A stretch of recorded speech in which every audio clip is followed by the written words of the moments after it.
bago po tayo magsimula, shoutout po muna kay Sir Paul Cruz, ang pinakauna pong nag-comment sa aking last video. So salamat po sir, sana po makapanood ka po ngayon. God bless po. What's up ulit mga kailokano? Ngayon, tuturo ko naman kung paano natin malalaman na nakasentro ang ating gulong o kaya ang ating manibela na hindi natin kailangan bumaba para tignan ang ating gulong kung nakasentro ba ito o hindi. So, bago tayo magsimula, kung bago ka sa aking channel, please click the subscribe button para po notified po kayo sa lahat ng mga videos kong gagawin. So, tara na! Simula na po tayo. Nakasentro ba ang aking gulong o hindi?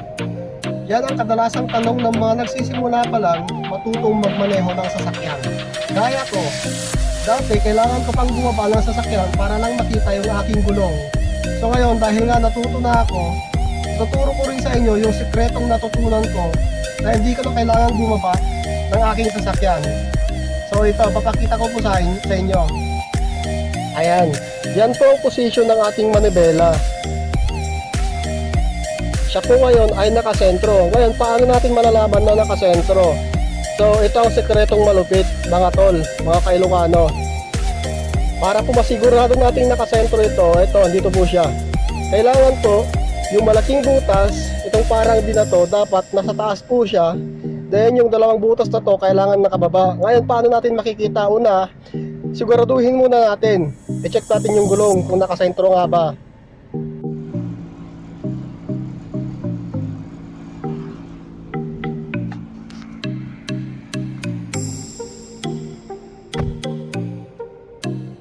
Ayan, nakita po natin, nakasentro yung ating mga gulong, mga tol, mga kailokano.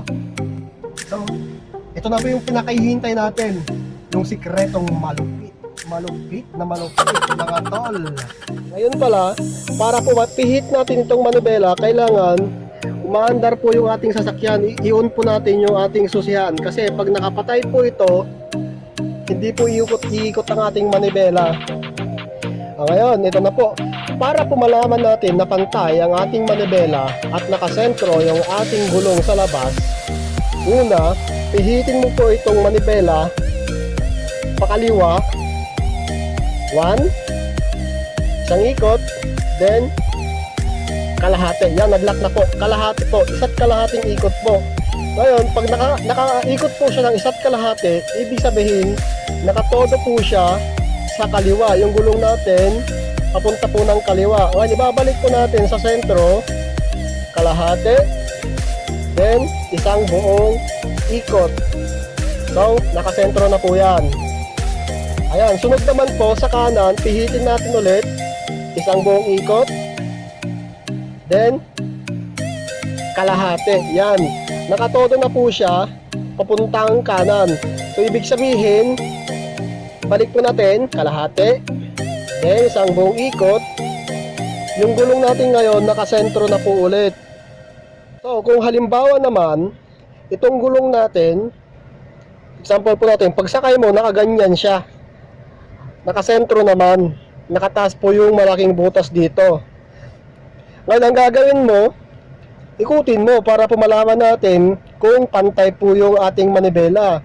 Kung inikot mo pa kanan at sumagad na, nag-stop na, ibig sabihin hindi po pantay. Ngayon, para po ibalik mo siya, pihitin mo ng kalahati, then isang buong ikot. So pantay na po yan. So let's check. Ayan. So pantay po yung ating gulong at yung ating manibela nakasentro pa rin. Ayun mga tol, ganun lang po kadali para ma-check natin yung ating manibela at yung gulong ay nakasentro. Sana po may natutunan kayo sa video tutorial na to. Then, huwag kalimutan po, pakiclick na rin po yung subscribe button sa baba para po notified kayo.